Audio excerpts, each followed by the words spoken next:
teman-teman semuanya, kembali lagi di channel saya Dini Hardian. Di video kali ini aku mau panen pucuk impatient ya teman-teman. Karena tanaman impatient aku itu sudah mulai tidak bagus batang matangnya.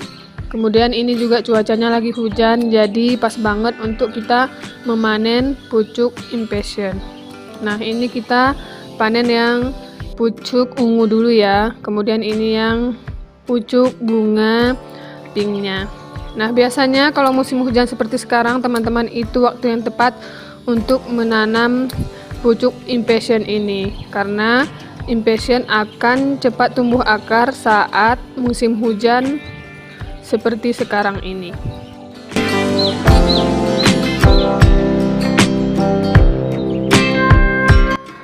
Nah, kemudian ini aku mau pindahin bibit dari tanaman begonia bunga pink ya teman-teman. Jadi entah kenapa begonia pink ini suka sekali tumbuh di sela-sela tanaman hias lain. Mungkin karena bijinya yang halus ya, jadi terbawa angin.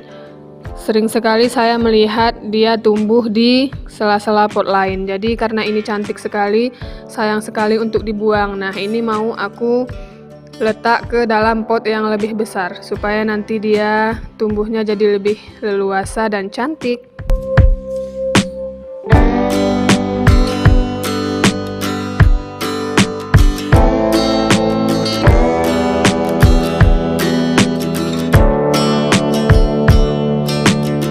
Selanjutnya ini tinggal kita tanam aja teman-teman. Jadi aku mau kasih pot yang lumayan besar karena untuk begonia ini memang tumbuhnya cepat sekali dan dia daunnya bakalan lebar. Terus ini juga ada begonia bunga pink ya, tapi ini yang double bunganya. Jadi kayak impatient ada yang double impatient, ada yang biasa. Nah, ini juga sama. Untuk begonia bunga juga ada yang bunganya memang bunga yang double. Jadi kita mau tanam juga di pot yang lebih besar supaya nanti tumbuhnya jadi lebih rimbun.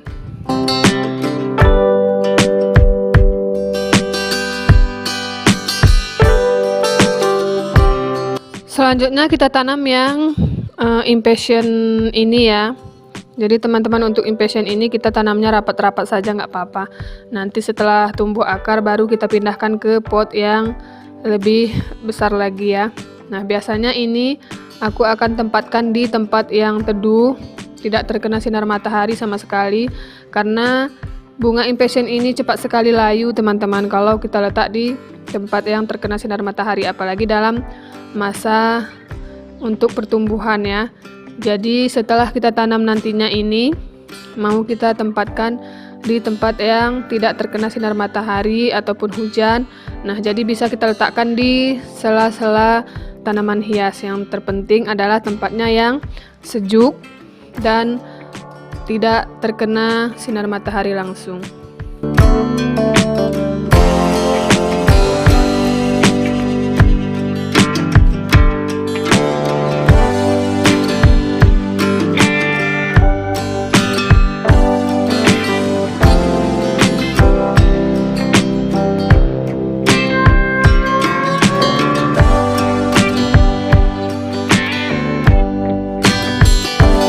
Nah, sudah selesai teman-teman. Ini mau kita siram aja ya, tipis-tipis. Jadi siramnya tidak usah terlalu banyak supaya nantinya tidak busuk pada batang-batangnya. Nah, ini mau kita siram sekalian sama emaknya yang di belakang tuh, karena media tanamnya juga kering ya, supaya nanti mudah-mudahan tumbuh seperti induknya yang di belakang tanaman ini ya teman-teman. Oke teman-teman, sudah selesai kegiatan kita hari ini. Semoga tanaman ini tumbuh subur dan cantik. Semangat berkebunnya ya bunda-bunda semuanya. Jangan lupa like, komen, dan subscribe. Terima kasih.